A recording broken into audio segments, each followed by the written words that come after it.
রহমানের নেতৃত্বে, ছাত্র জনতার নেতৃত্বে স্বৈরাচারী শেখ হাসিনা সর্বশেষ পালিয়ে যেতে বাধ্য হয়েছে। একদিনই 5 তারিখ হয় নাই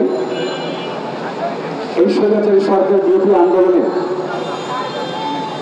অর্থাৎ আমরা যদি 1-11 ধরি তাহলে 17 বছর, আর যদি শেখ হাসিনার শাসনকালকে ধরি তাহলে 15 বছর।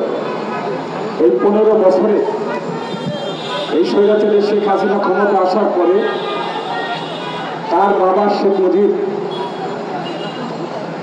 স্বাধীনতার পরে দেশের দায়িত্বভার গ্রহণ করে, যেমন করে গণতন্ত্রকে ধ্বংস করে দিয়েছিলেন, কথা বলার অধিকারকে ধ্বংস করে দিয়েছিলেন, সাংবাদিকদের লিখার অধিকারকে ধ্বংস করে দিয়েছিলেন। সর্বশেষ স্বাধীনতার যুদ্ধ যে কারণে হয়েছে, যে কারণে আমরা 30 লক্ষ নরনারী রক্ত দিয়েছিলাম, সেই স্বাধীনতা যুদ্ধের বিরোধিতা করে তিনি সমস্ত দলগুলোকে বন্ধ করে দিয়ে বাকশাল গঠন করেছিলেন। সেই বাকশাল গঠনের মধ্য দিয়ে বাংলাদেশের গণতন্ত্রকে চিরতরে শেষ করে দিয়েছিলেন শেখ মুজিব। তারই পরে ধারাবাহিকতা তারই কন্যা শেখ হাসিনা 15টি বছর বাংলাদেশের মানুষকে খুন গুম হত্যা করে সর্বশেষ তার পালিয়ে যেতে বাধ্য হয়েছেন। আমরা শেখ হাসিনাকে প্রথমে বলেছিলাম সেই ষড়যন্ত্রমূলক 1-11 কৌশলীদের দ্বারা সে আগের নির্বাচনের পরে যখন 14 নির্বাচন হয়েছিল, সেই 14 সালে নির্বাচনে শেখ হাসিনা আবার তার ষড়যন্ত্র করে 14 সালে নির্বাচনে জনগণকে ভোট কেন্দ্রে না নিয়ে দেশি বিদেশি ষড়যন্ত্রের মধ্য দিয়ে 14 সালে নির্বাচনকে একটি প্রহসনী নির্বাচন এবং জনগণের কাছে প্রস্তাবিত, জাতির কাছে প্রস্তাবিত, সারা পৃথিবীর মানুষের কাছে প্রস্তাবিত করেছিল। এই শেখ হাসিনা সেই 14 নির্বাচন নয়, সর্বশেষ আবার 18 সালে নির্বাচনে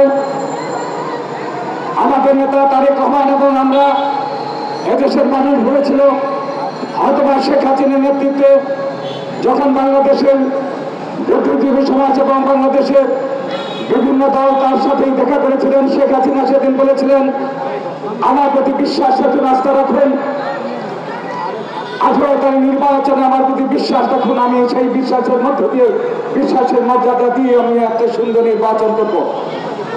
সেই নির্বাচনে বাংলাদেশের মানুষ অংশগ্রহণ করেছিল।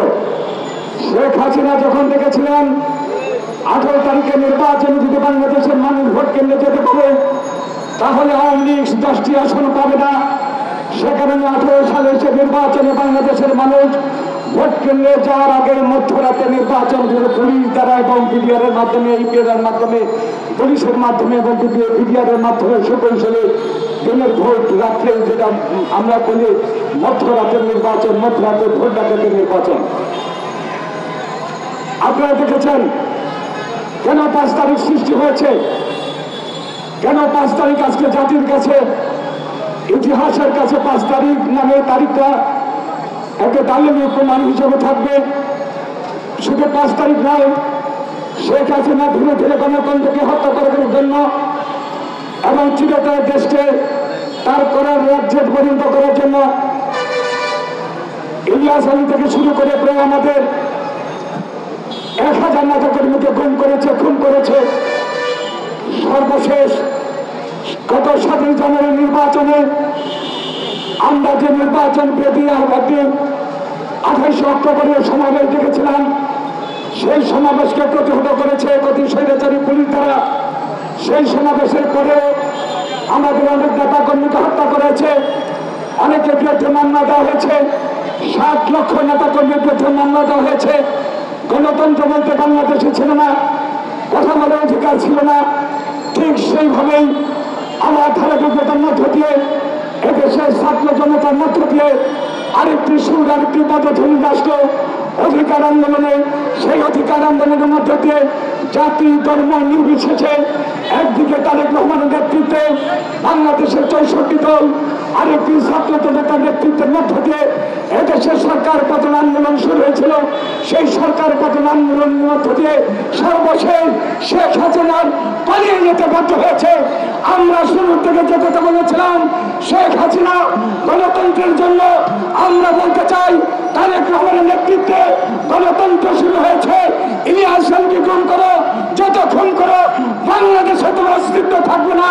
ওই 5 তারিখে তারেক রহমানের নেতৃত্বে, ছাত্র জনতার নেতৃত্বে স্বৈরাচারী শেখ হাসিনা সর্বশেষ পালিয়ে যেতে বাধ্য হয়েছে। আমাদের অনেক মায়ের বুক খালি করা হয়েছে। 16-15 বছরে প্রায় 1000 মায়ের বুক খালি করা হয়েছে। সর্বশেষ আমাদের 5 তারিখের সেই আন্দোলনের মধ্য দিয়ে, ছাত্র জনতা এবং আমাদের 64 দলের আন্দোলনের মধ্য দিয়ে প্রায় আমার 1000 নেতা কর্মীকে ছাত্র জনতা হত্যা করেছে। সেই হত্যার মধ্য দিয়ে বাংলাদেশে আবার পুনর্জন্ম লাভ করেছে, আরেকটি স্বাধীনতার সুফল ঘরে এসেছে।